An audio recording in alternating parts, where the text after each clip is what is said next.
On this episode, we sit down with entrepreneur, businessman, and longtime expat Derek van Pelt. So if you're curious about doing business in Thailand as a foreigner, you'll find a lot of good information on this episode of the Bangkok Podcast.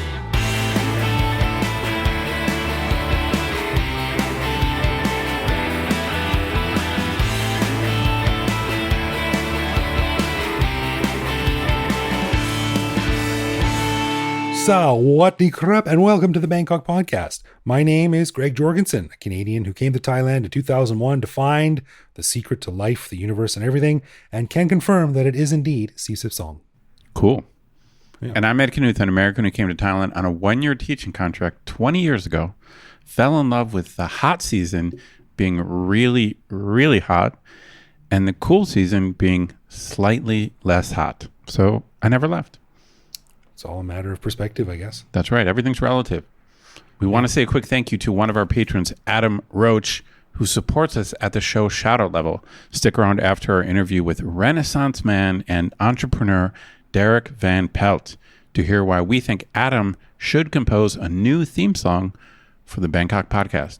We want to give a big thanks to all of our patrons who support the show. Patrons get a whole bunch of cool stuff, including our ad-free regular show a day early, behind-the-scenes photos and videos of our interviews, discounts on swag, which you can find on our website, and various other things that aren't available to regular listeners. But best of all, patrons like Adam also get an unscripted, uncensored bonus episode every week where we riff on current events and random topics.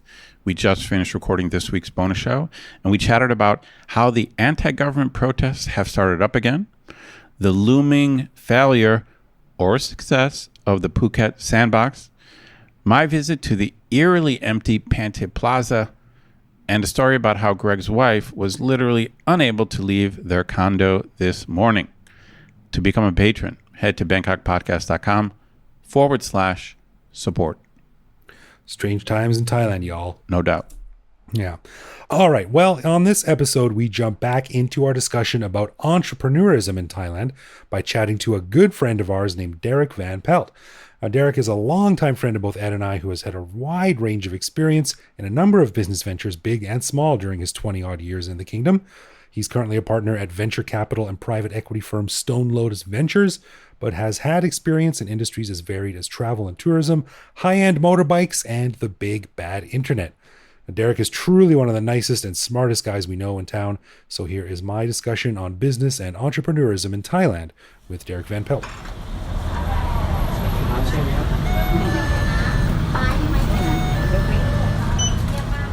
Well, Derek van Pelt, one of my oldest acquaintances in Bangkok. You're someone I wish I knew better, but in this crazy city, we live about 3 blocks away from each other. We see each other about twice a year, which is ridiculous, but I'm glad to be sitting down with you right now, and welcome to the Bangkok Podcast. That's very kind. Thank you. Now, I know a lot of people in Bangkok, and you and I have met a lot of people over the years.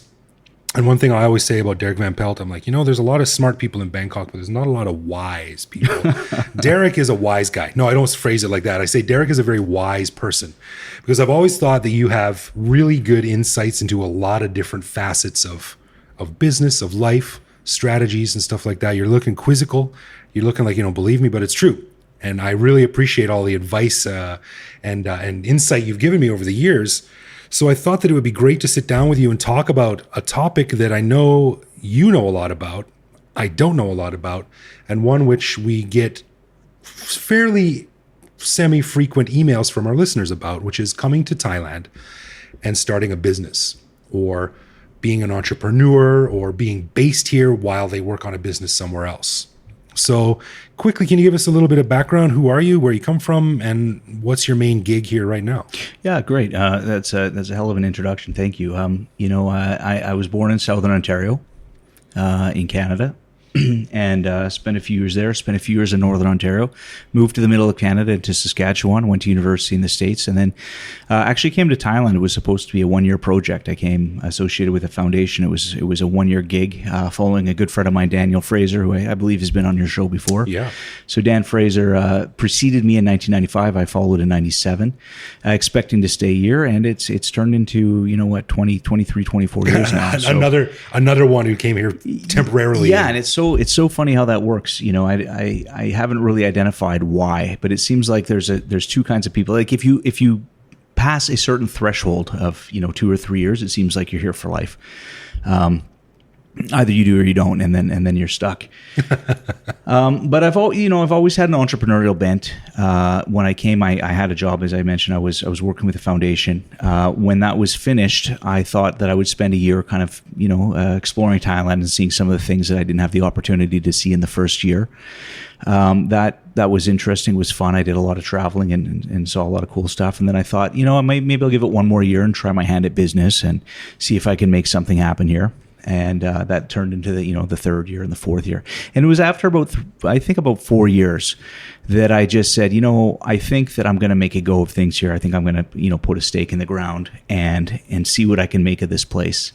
And that really was a life-changing decision. Until that time, it would really be unfair to say that I was living out of a suitcase, but it was always temporary. Right. Yeah. It was a very small apartment, and no investment in being here. And when I decided, okay, you know what, I'm gonna make it here. I got a car and a washing machine and moved into a little bit of a nicer place to live, and I kind of put down roots, and that was really. That was really positive for me, and I saw things really turn around for me, and that's kind of informed, I think, a lot of what I might share with you and with your listenership in the show is that it's really tough to kind of be 1 foot in and 1 foot out and make things work. That's interesting, because we did talk about this on a recent show, and for Ed and I, it was much long. It was probably the 6-7 year mark.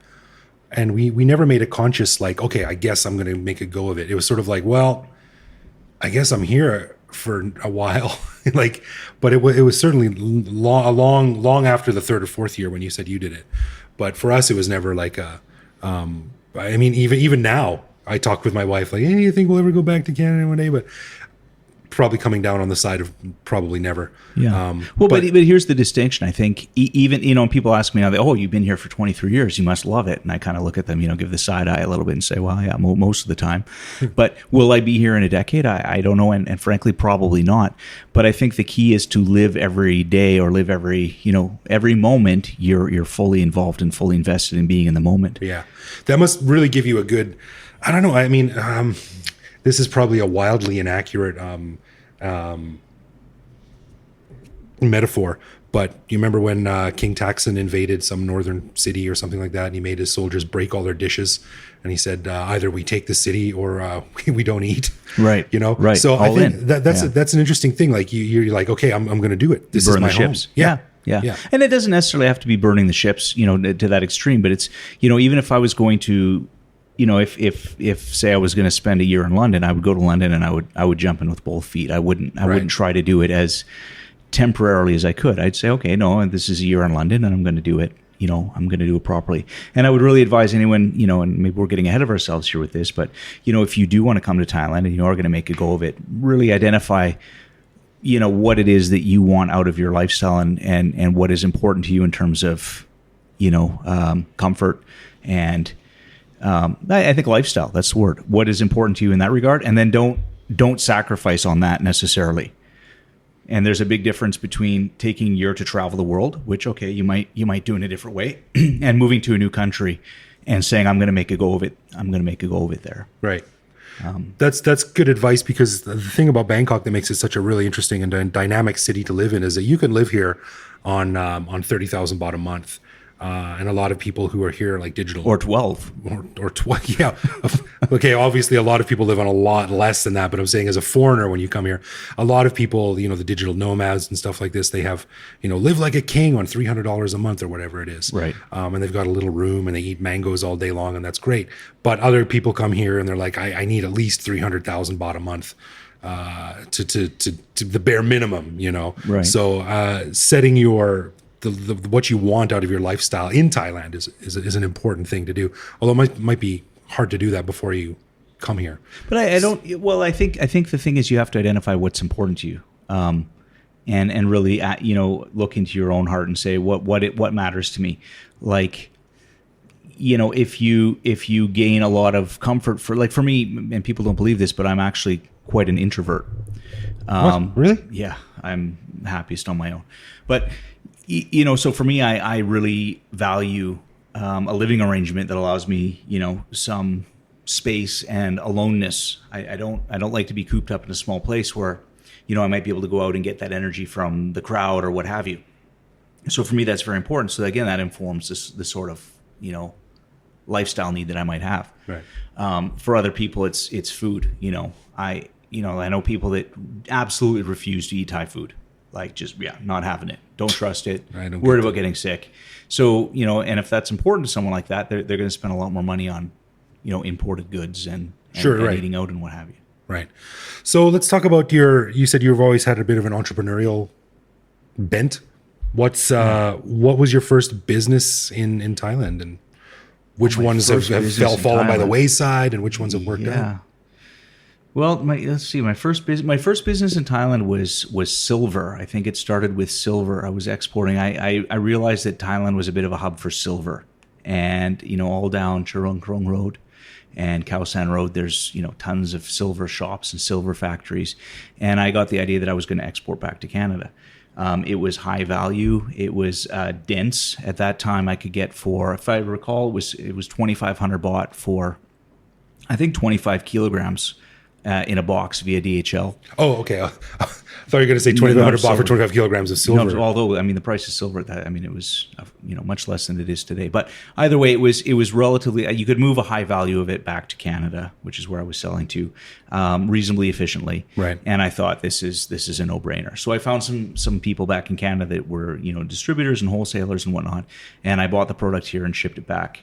And that went very, very well for quite some time, until the person that I was selling to, I would take the money and I would reinvest it, in further supplies and send it back. It was 1 box, 2 boxes, 3 boxes, 5 boxes, of 10 or 25 kilos at a time. And then one day he said, "Look, I can't take it." And to this day, I don't really know what happened, really? And why he, stopped. But I ended up with, tens of thousands of dollars of silver jewelry in my parents' basement, which was inopportune to say. That was the least. summer you were walking around Bangkok with a ring on each finger and necklaces like Mr. T. Yeah, look, it was the whole thing. So that came to a halt really quickly, and unfortunately. So it was then that I met up with another friend of mine, because she was a friend of a friend. I had a group of friends that played in bands around town, and an associated friend with one of those guys was a Swedish gentleman, and he was doing something similar with all sorts of goods to just primarily Sweden, but also throughout Europe. And his business was expanding. So this mutual friend said, "Hey, you should talk to that guy." And we got together, and we did very, very well for a number of years, selling all sorts of stuff back to Europe. And in fact, most of what I bought at the time was from the Klong Thom market. And I don't know if you've been there lately, but it's wildly unrecognizable. It's dignified, gentrified. Which one is Klong Thom? I'm having a hard time placing it. So it's near Chinatown. It's near where Mary King's used to be. It's there's a prison museum in that area. It's like it's a walking street now. Oh, okay. Or like a walking Klong. And at the time, it was that all Klong covered. Ong Ang now, the new Klong that got renovated. Exactly. Oh yeah, exactly. yeah. So Sapan Lek. Okay. And all the vendors that used to be there moved into that mall across the street, like kitty corner from the old market. Didn't yeah, they? I mean that's exactly where that was my old stomping ground. Oh, okay. And we would buy all sorts of stuff there. We bought, I made, a lot of money with laser pointers. If you remember when laser pointers, like, when we were kids, they were like hundreds of dollars. Yeah. And then I guess there was a technological breakthrough, and they came down to like, dollars. Right. And so I'd buy up thousands and thousands and send them back and triple my money. And I remember one time I was doing some part-time gigs, and I was helping you really briefly for a little time there. And you said, "Hey, can you go and check out something for me? I want this flashlight." And I was like, "Okay, yeah, sure. What is it?" And you showed me this thing, and it was like a flashlight that you shook like a shake weight or something, and it had a little copper thing inside that charged the coils when you shook it. And it didn't need a battery. And I was like, okay, how many do you need? And he said, like, I don't know, 250,000 of them or something. I was like, oh my God.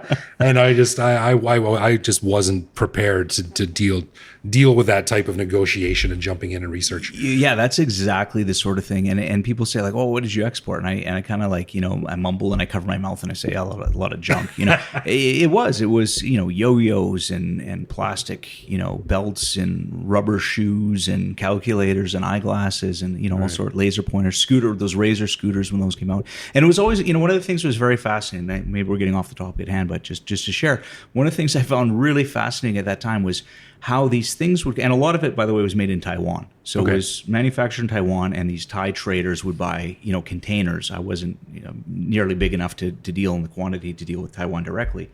But they would import these containers. I would buy from them and then redirect it to Canada or later again Europe. But it was amazing to me how these things would come through that market, and then 6 months later, it would be the big thing. Like again, Razor scooters is a great example. I saw those in the markets like 6 months, and then 6 months later, they're all over the news, and it's the latest, it's the hottest thing, and everyone's got to have a Razor. And so the trend starts here and then migrates slowly, or Taiwan. But it's almost like it was manufactured. I don't know. I really don't know how they did it or what the magic was, but these things would get produced and then suddenly it would be big. And it made me believe that a lot of trends are actually supply driven, not necessarily demand driven. But I don't have any evidence for that really, just my own experience. That's interesting. I years ago I used to work for a logistics magazine that dealt with air freight and sea freight, and a lot of the times we would read, I forget the name of the index or something, but it was basically the steel production in China. Yeah. Because when China is outputting a buttload of steel, it means it's usually going into new skyscrapers or big towers or something like that in New York or whatever like that. So 3 months before the real estate price would go up, you would see a corresponding boost or jump or spike in steel production in this factory over here. Yeah. That's really fascinating to find out how stuff like that works. And that's a really interesting insight that supply drives demand rather than the other way around. It seemed to. I mean, I don't actually know, but that's, my observation was certainly like that. The one that I missed that I was very surprised was the one thing that I noticed was, and I thought it was going to be huge, was the return of the Rubik's Cube. Oh, yeah? And it didn't really, I mean, it kind of came like 5 or 6 years later, but that was one that I was like, oh yeah, this is going to be big again. And it fizzled out. But, so don't tell me you got like a container full of fidget spinners down on the dock just waiting. I don't. By the time the fidget spinner was in play, I was out. So that was kind of my first anniversary. And actually, that was good business. And what happened was my part of the Swedish gentleman, he ended up going to Sweden to he had a Thai wife, and they went to Sweden, had a child, and he was doing a lot of the heavy lifting over there, and distributing and selling, and I was just basically purchasing here, and maybe I wasn't putting quite as much effort into the operation as he was, but we were still 50-50 partners. His wife had very severe postpartum depression, and then it was followed by seasonal affective disorder. So it was like 1 winter, 2 winters, and he said, look, I got to come back. And I'm like, no, I can't go to Sweden. and also, I didn't maybe necessarily want him to clue in on how little I was actually doing. So at a certain time when I refused to kind of swap places with him, he just said, look, let me buy you out. And we parted professionally. And so I took some time to myself. I did some traveling at that time. Ended up getting married. Great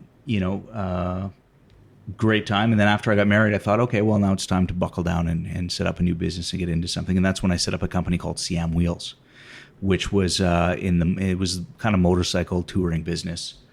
And the concept there was that at the time, big bikes were well, in fact, still now, if you import them, they're very high, they're very heavily taxed. Yeah.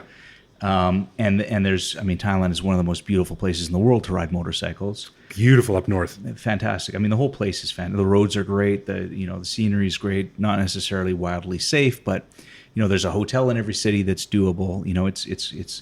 It's very, very pleasant place to travel by motorcycle.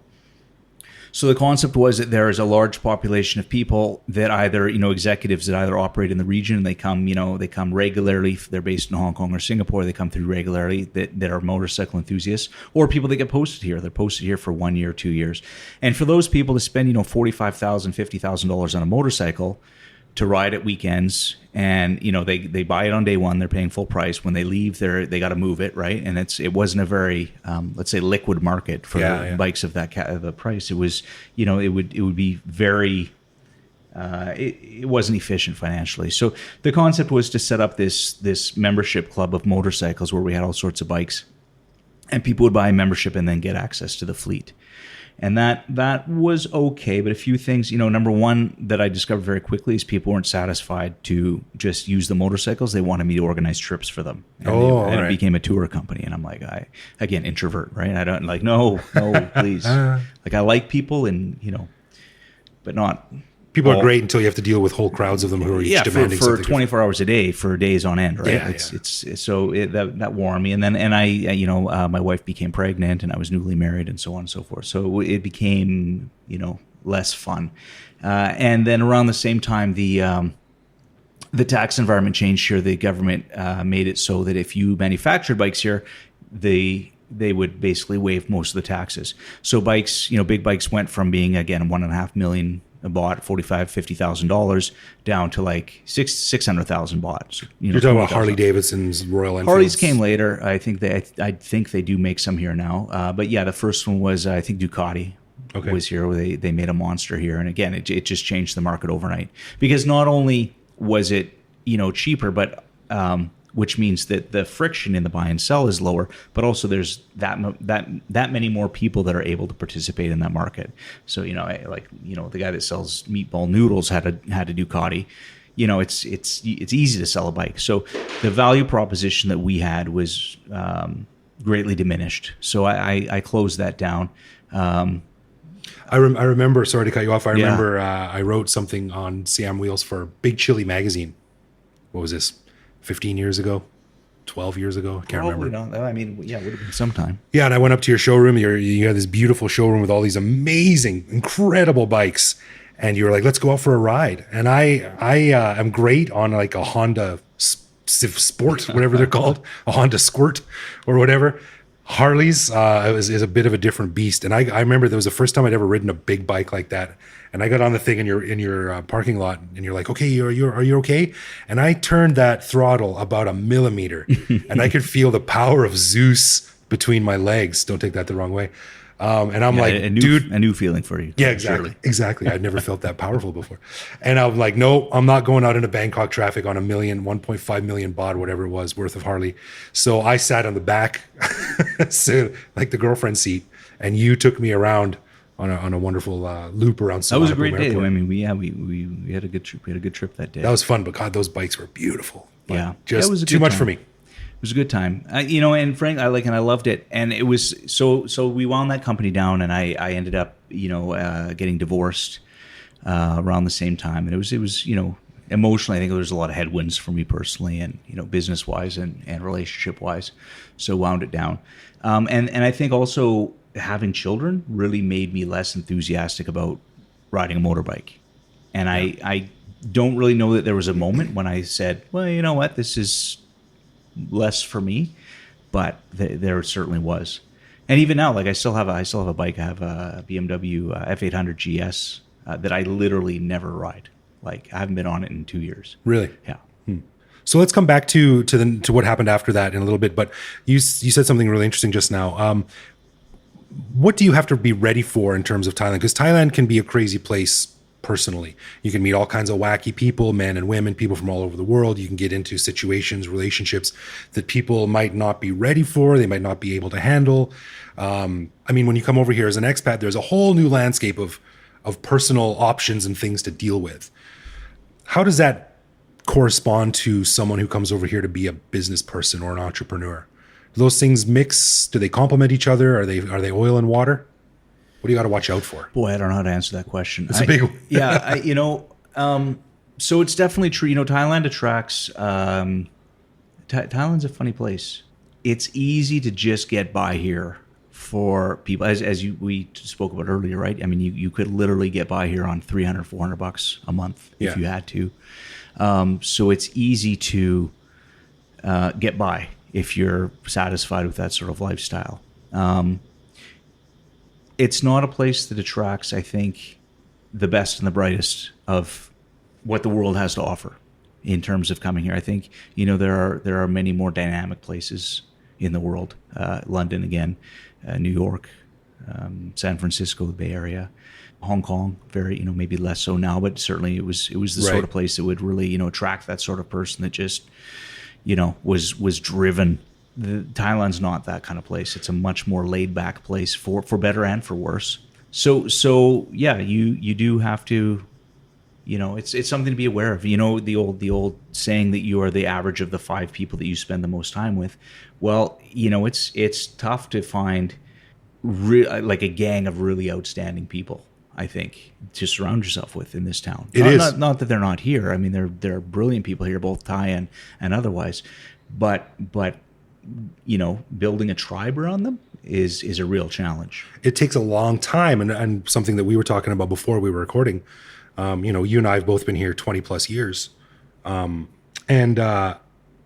in that time, I've whittled down all the people I've met to probably a dozen really good people, really, really top folks, yourself included, who pass with flying colors that threshold of the type of person that I want to hang out with. But in that time, there's been a lot of people that have fallen through the cracks, both through something they did or a decision of my own, or they moved away or whatever.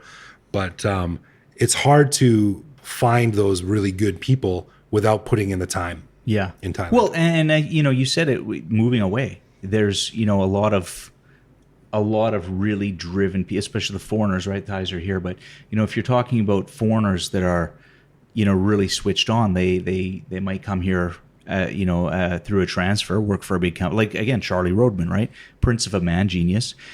He was here for like a year, and then he moved on. Like that's typical for that kind of guy. Bangkok is a waypoint for a lot of people, right? And not necessarily a destination. The cream of the crop doesn't necessarily stick around. Yeah, and that's a challenge. Yeah. But that's one of the reasons why I'm quite active in the Thai Canadian Chamber of Commerce, right? Because I find it is an opportunity to spend time with good people who share my values and are working with maybe not the same purpose, but similar purpose to improving the our lives and the lives of the people around us. But I get a lot of value out of that in terms of that. Another thing that is maybe not directly related, but I like to share the story. It was an Australian diplomat shared with me several years ago.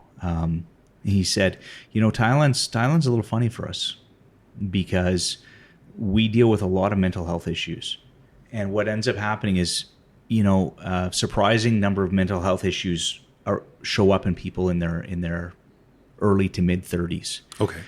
People think dementia and whatnot, it's for older people, but a surprising amount of these things show up in, when you're younger. And when that happens in an environment where everyone's known you since childhood, when it happens in a familiar environment, the people around you, they spot it. And they say, whoa. You okay? How can I help? A lot of people end up here and they don't have that common, and people around them just think, well, that's the way that guy is or that woman is.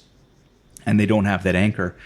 And things get out of hand, and then they don't have that support network. Interesting. So until they end spiral. up until the embassy needs to get involved. Oh wow. That's not to say it's a crisis, and I'm sure it's not specific to Australians, but I think it's something to bear in mind that again, you get into an environment here where people are maybe disconnected from, let's say, untethered, in a lot of ways from what they might otherwise be. It's not entirely difficult to get, kind of blown off course. Totally. I know. I mean, this is a whole other podcast episode, and we have done podcasts in the past where we talk about this kind of thing, about reinventing yourself, whether on purpose or accidentally, when you come to Bangkok, because it's a totally new, fresh playing field. You can be whoever you want to say you are. And it's almost a fresh start, but it can also have its dark side too, like you just said. So I want to talk about the chamber later, but let's get into Stonelotus. Yeah, so Stonelotus, after the motorcycle, after I shut that down, and it took some time to regroup. Again, I had my own kind of emotional headwinds, and I had a couple difficult years. I fell in with John Stevens and Dan McKay, John and David Waschenfelder, who's a lawyer here, formerly of Baker McKenzie. He's back in the States now. They founded Stonelotus as a vehicle to invest in early stage startups. Not necessarily startups that needed just capital, but also needed support. And that was their mission. And, I'd met John. John used to run the Best in Bangkok books. He did Point of View Media. He's the guy that's responsible for all the screens in the elevators. And if you recall, in the urinals, the posters, that was an earlier iteration. Dude stole my idea, man. In high school, I had an idea for something I called Urinet, and it was going to capture a captive audience, sell ads to people standing at urinals. Yeah, he did. No, he did. Look, that's John's a brilliant guy and a great friend. I admire him a lot. But yeah, great concept. So he sold his company, actually, Point of View Media, to the BTS Group. He got involved. He was obligated to stay with them for a little while. He ended up launching the Rabbit Card, or being responsible for the rewards program with the Rabbit Card for the BTS system. And as that was winding down, he decided to do this. So he and Waschenfelder set this up. Dan McKay joined later, and then I joined a couple years after that. And it's been great. It's been an absolute pleasure to work with those two guys. And it's great to be with people that you might not always agree with, but you know that they are operating on the same principles as you. Right. You have the same end goal in mind. The same end goal, maybe a different way of getting there. And again, I think the diversity of thought is sometimes a positive, but that even when you disagree, it's well thought out and well intentioned, and it's just a really positive environment to be in. Right. And frankly, maybe I didn't really say it earlier, but I met John, in the early 2000s, just kind of in passing, reconnected a little later, but it was really through the chamber that we became friends. Right.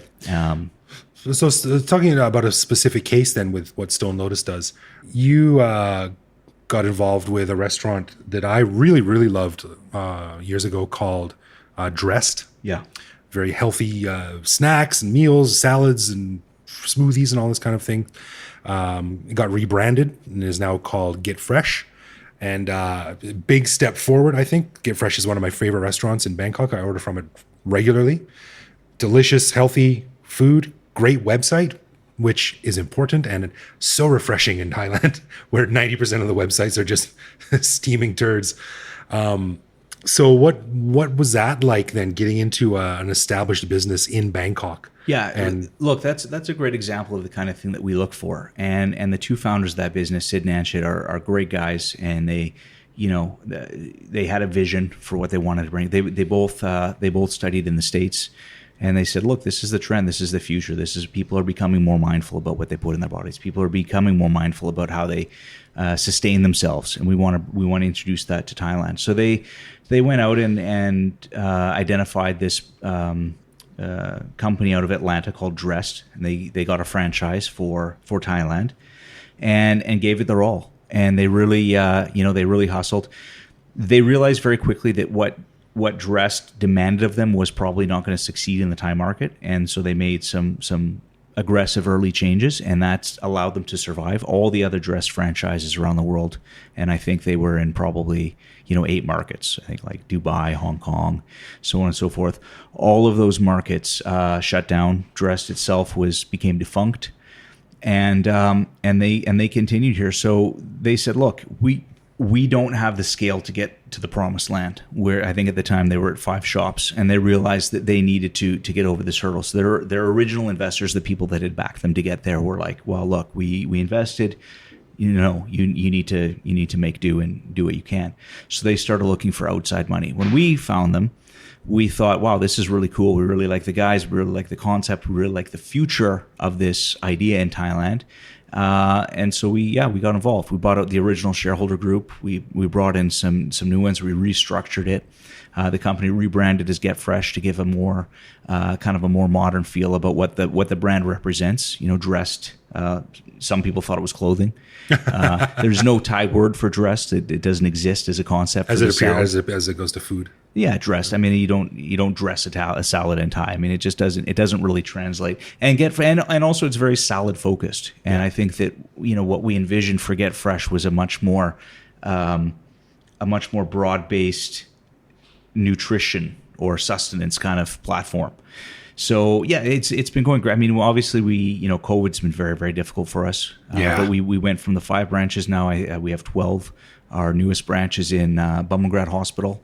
So that's great. We're aggressively looking at the hospital venues. Well, that's good, because one of the perennial jokes about Bumrungrad Hospital is you go to this like world-class hospital for healthcare and then you stop at McDonald's on the way out. So right. Yeah, I mean, it'll be nice to have a chicken well, it's there. salad. If you see the McDonald's, just turn left and you'll trip over GetFresh. So that's a mental note for future visits. Yeah. No, look, it's a great brand, and it's everything about it is just it's mindfully and sustainably done. And what we were able to bring to that again is these guys. There's Sid and Anchit, the founders, really genuine, hardworking, smart dudes, but they found themselves to a certain extent hamstrung by success. They're at 5 branches and they're doing everything.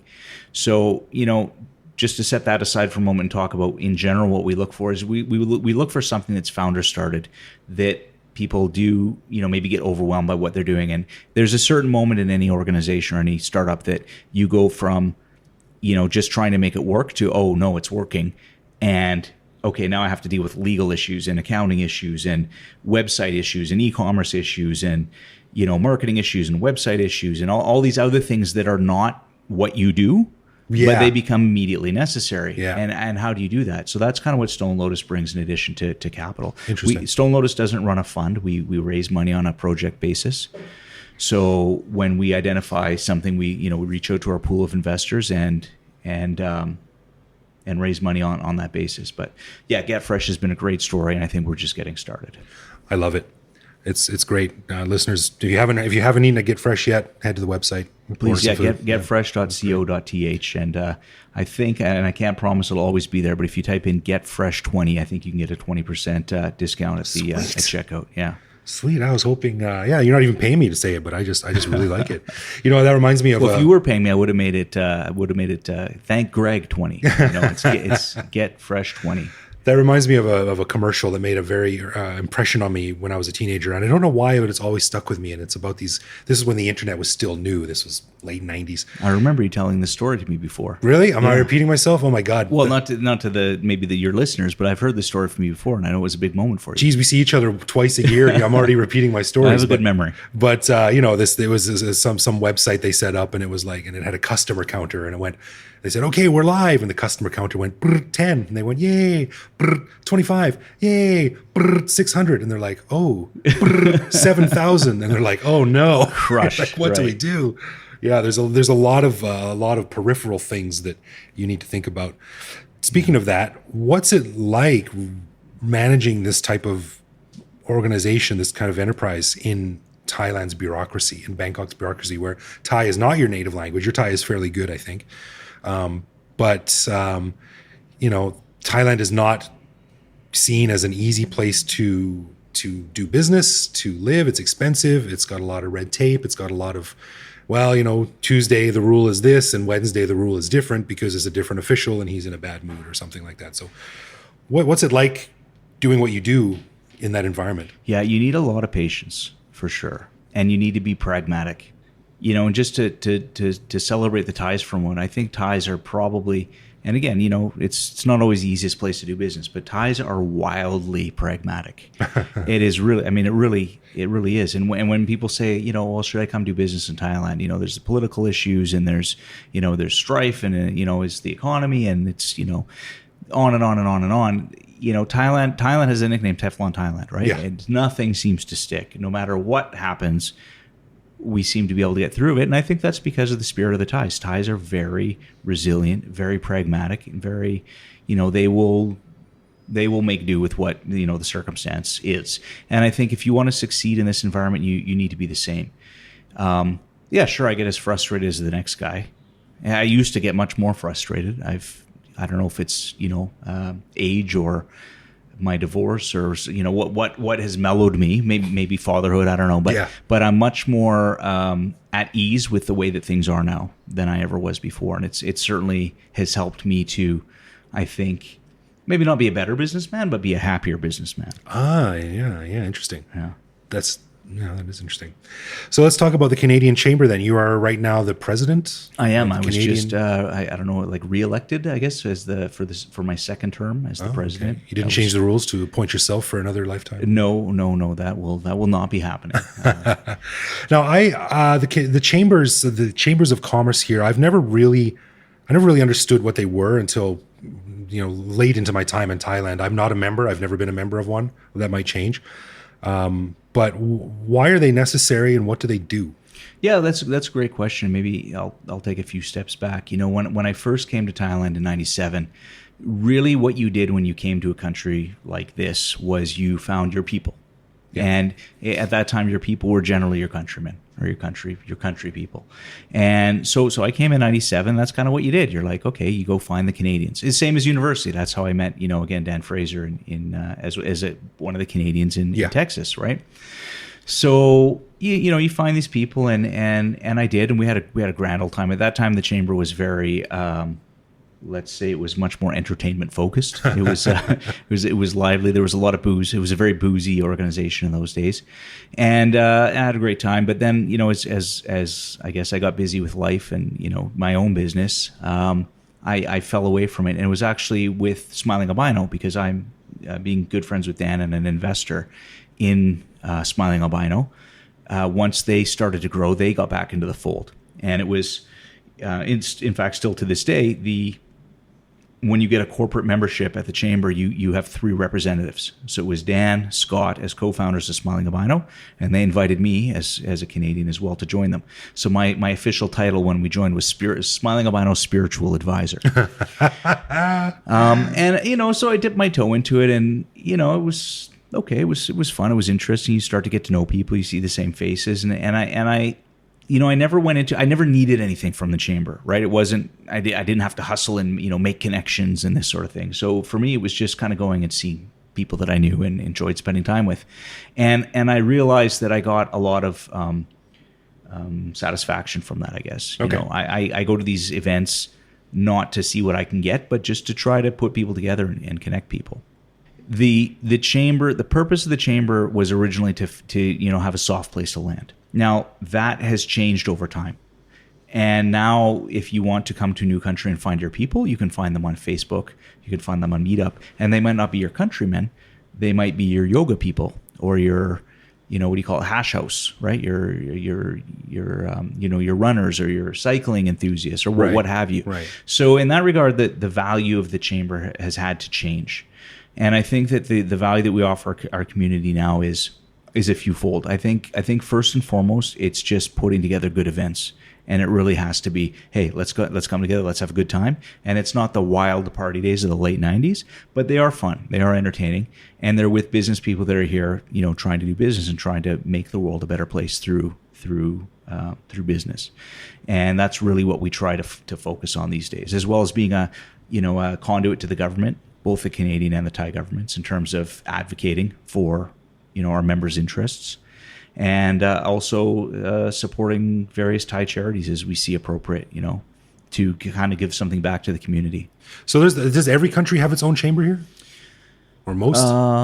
No, yeah, most. I think it's organized under the Ministry of Commerce. There's a Chamber of Commerce Act. So it's a legal, registered entity under the Ministry of Commerce. We do have rights and obligations under that thing. Right. And again, we have a conduit to the government.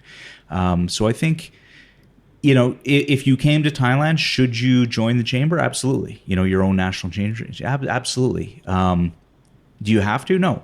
But I think, especially with regards, let's put it this way. With myself, I think it's twofold. I think number one, it's an opportunity to put myself in the playing field with other like-minded people.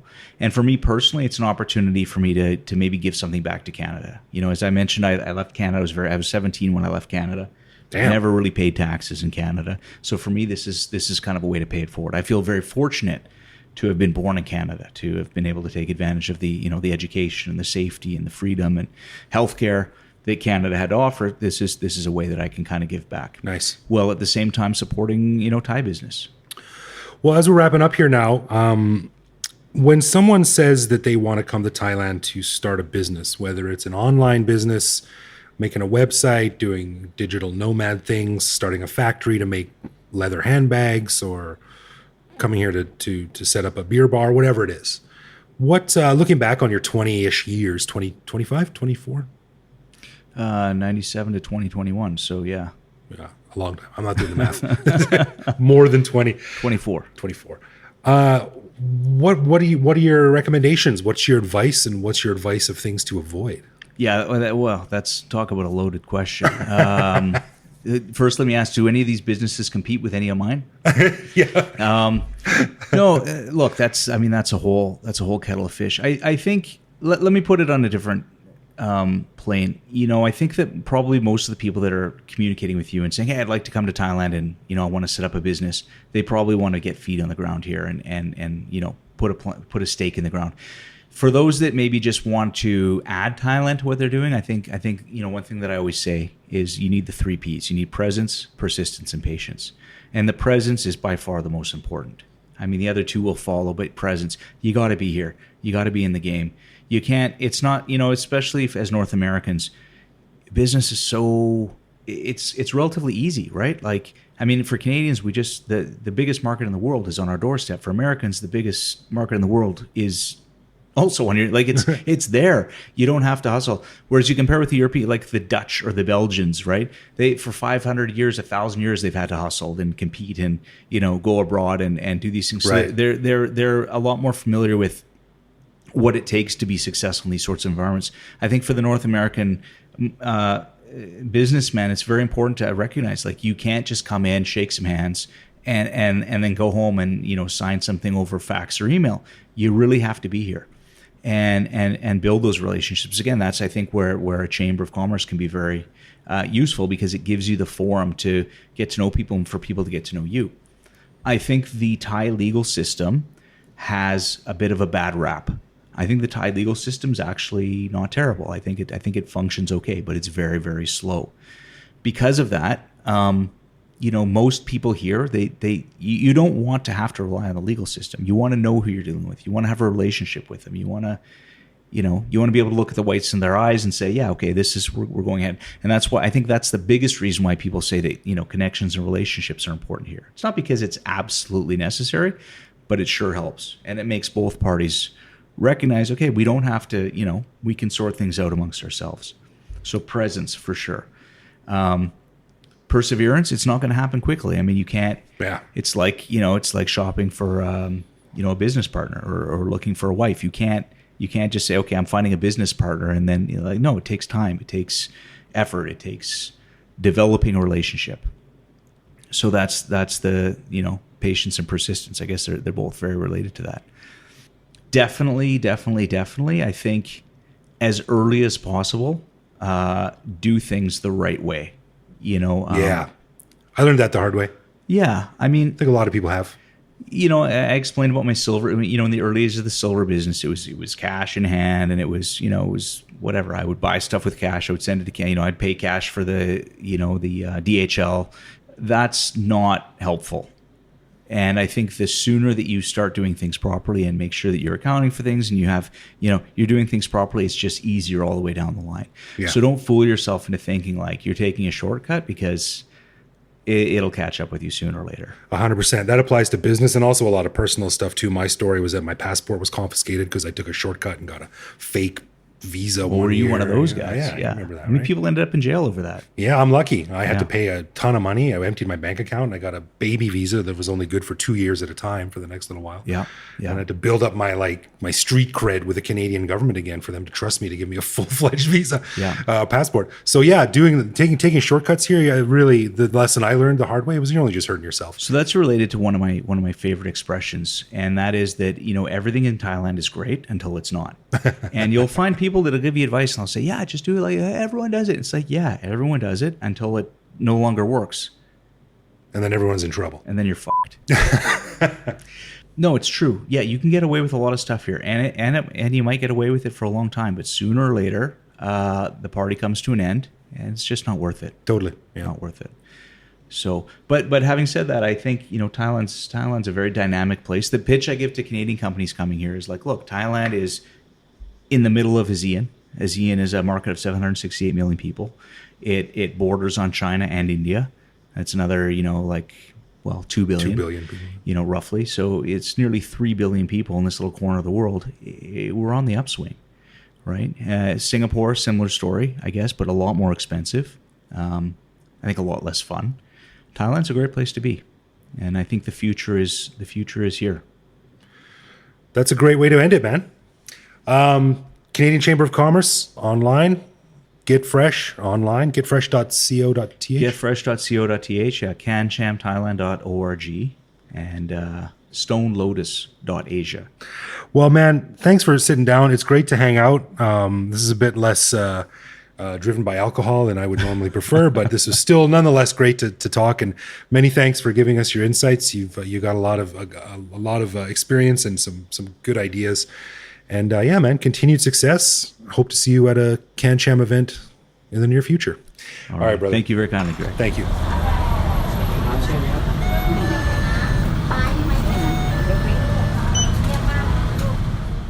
Man, I wish I could have made that interview. As you mentioned, I've known Derek for a long time. I think I met him my second or third week in Thailand. So he was one of the early. I think he had already been in Thailand for a year or maybe even two when I got here.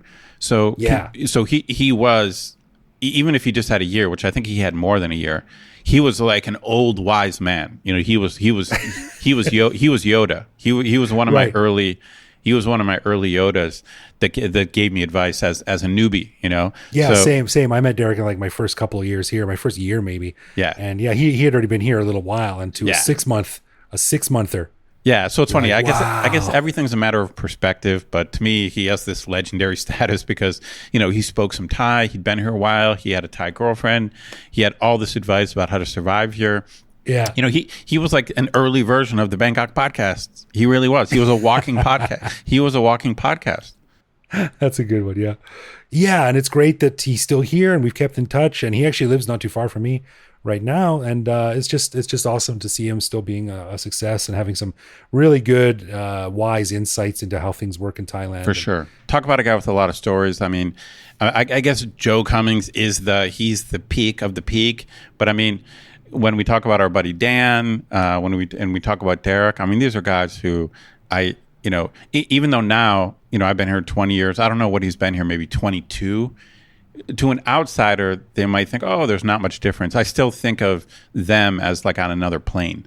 They are, yeah. There's always someone to look up to. Yeah, and he's in the legend category as far as I'm concerned. Legend. Yeah, thanks a lot, Derek, for coming on. It was great to sit down with you, and we get not a lot, but we do get some fairly consistent emails from listeners asking about, I want to start a business in Thailand, or I'm going to do this, and what do you think? So hopefully they will listen to that and get some good info, because that's what it's all about. Cool. Yeah. All right, let's get into some love, loathe, or live with, where one of us picks a particular aspect of life in Bangkok, which we then discuss and decide if it's something we love about living here, loathe about living here, or have come to accept as just something we have to learn to live with no matter how we feel about it. So last time I asked Ed what he thought of those dumb little rectangular pillows. So this week it is Ed's turn to ask me something. Well, it's funny because this just happened to me today for the 10,000th time. And I know, it's funny. My memory of my first year being the co-host of the podcast is that we talked a lot about taxis and taxi culture and how to solve the problem of like no taxis. And yeah, you put a lot of thought into that. Because I take on average 2 to 3 taxi rides per day, and I have for 20 years. So I mean, I've got more than 10,000 taxi rides. But I don't know if if this has been a love load to live with before. But what is your take on the very chatty, very friendly taxi driver? No, don't like it. Don't care for it. Okay. All right. Good answer. And you almost have to separate them into 2 categories, because some of them, once they hear your Thai, they immediately want to chat with you in Thai. But others, they have decent English, or they want to show off their English, and so they just switch to English. But they want to have a conversation. They want to know about your whole life. They want to tell you about their life. And so you're not a fan? No, and maybe I'm always friendly, but it's weird because you're a gregarious guy. You're gregarious Greg. I literally am gregarious. You are. You're a connector. So, but in a cab, you're not that friendly. You're not that friendly in a cab, apparently. No. It's not that I'm not friendly. I'm always friendly and pleasant, and unless the guy's driving like a maniac. But I just prefer to sit there quietly, look at my phone, listen to podcasts. I don't particularly. I just don't see it as an opportunity to talk with strangers. And maybe I should. I don't know. But I if it came down to a choice, I would just always prefer to be sitting in the back of the car in silence. So does that mean you're a loathe? Are you going loathe? No, I'm gonna go live with, because you can't loathe someone for being friendly. Like, okay. Like look at this knob trying to be friendly and engaging. What a jerk. It's funny because I think this is to be honest, I don't feel like this happens that much. I think my attitude is exactly the same as yours. I wish that I really was happy to talk to them, but I'm not.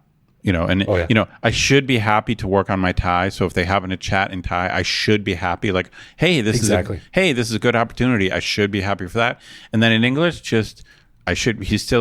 he or she, it's usually a guy, of course, they're from a different culture. They have a different background. This is a cool opportunity to connect with someone like different from I am. They speak my language. I'm in their country. Like, I should be like, hey, cool. Nice to meet you. Somchai, but the bottom line is I'm usually like, shit, like, can I just sit here?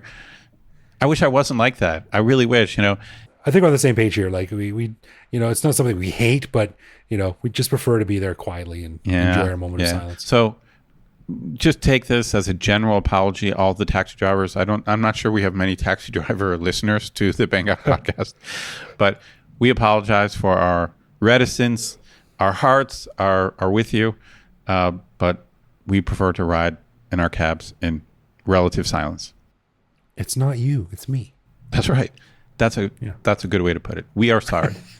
So I'm with you. You can't say loathe. If you say loathe, you're a jerk. Yeah, you're a jerk. People just trying to be friendly, and we're not jerks. So we're gonna go live with. That's right.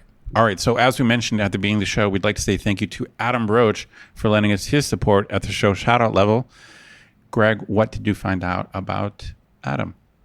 Well, check this out, Ed. Adam is a fellow podcaster. He lives in Australia, and he has a podcast called Become a Guitarist Today with Adam Roach. Damn. I think I need to listen to this. You should, man. Yeah, because check this out. He on his show, he interviews guitarists from around the world to promote albums, tours, or anything like that. And he said, some of your listeners to the Bangkok podcast might know 2 of my previous guests from Thailand, Jack Tamarat and 11-year-old guitar genius Petty. Jack Tamarat is amazing. I follow him on YouTube and Facebook. He's probably the most famous Thai guitarist. But now I'll check out this 11-year-old genius you mentioned. Yeah, I've never heard of either of these people, which shows how much I know about Thai music. But he said, plus hundreds of other guests have had on since 2017, including Jennifer Batten, who worked with Michael Jackson, and Gilby Clarke from Guns N' Roses. Oh, wow. Incredible. Probably one of my all-time favorite bands. Very cool. Yeah. And he said, I'm also a guitar teacher and offer lessons to anywhere in the world via Zoom or Skype. I just don't get it, man. I don't get how people can play guitars. I don't see how my fingers could ever be taught to move that way. Well, unfortunately, I have to agree, even though I've been playing for like 15 years. I'm a failed guitar player, basically. If only there was some sort of like online tutor you could engage with. That's right. To teach you some guitar lessons. If only. But yeah, Adam says he usually comes to Thailand at least twice a year since 2009 to see his wife's family and also train in Muay Thai. Very cool. So not only can he entertain you at a party with his sweet guitar music, if a fight breaks out, he can kick everyone's ass. All right. Adam sounds like a cool guy. Everyone was kung fu fighting, yeah. So yeah, thanks for the support, Adam. And listeners, if you want to learn more about guitar, check out his podcast. It's pretty cool. And yeah, when you come up to Thailand next time, maybe Ed and Adam can have a guitar off over beer or something like that. I can play 3 chords, and that's as long as I only have to play 3 chords, I'm all right. Works for Green Day. And I think if we get enough beer into Adam, maybe we can convince him to write a new theme song for the podcast. Sure, I'm in. Yeah, cool. Thanks, man. All right, thank you, Adam. Okay, a final thanks to our patrons who support the show. Patrons get a ton of cool perks and the warm, fuzzy feeling knowing that they're helping support the show. Find out more by clicking support on our website. And connect with us online. We're Bangkok Podcast on social media, bangkokpodcast.com on the web, or simply bangkokpodcast@gmail.com. We love hearing from our listeners and always reply to our messages. Totes my goats. You can also listen to each episode on YouTube. You can send us a voicemail online that we'll feature on the show, or even reach out to me directly on Twitter or Insta, Ryan BKK Gray. So thanks for listening, everyone. Stay safe out there, and we'll see you back here next week. Definitely.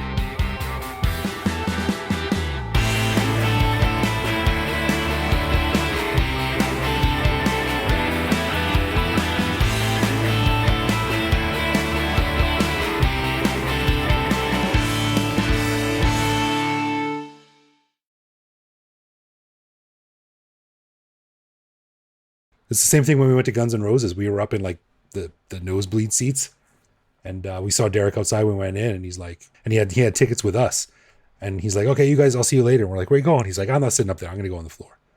I'm like, but you don't even have tickets for the floor. He's like, I'll figure something out. Sure enough, photos looking up at Axl Rose. Yeah, he's a magician like that.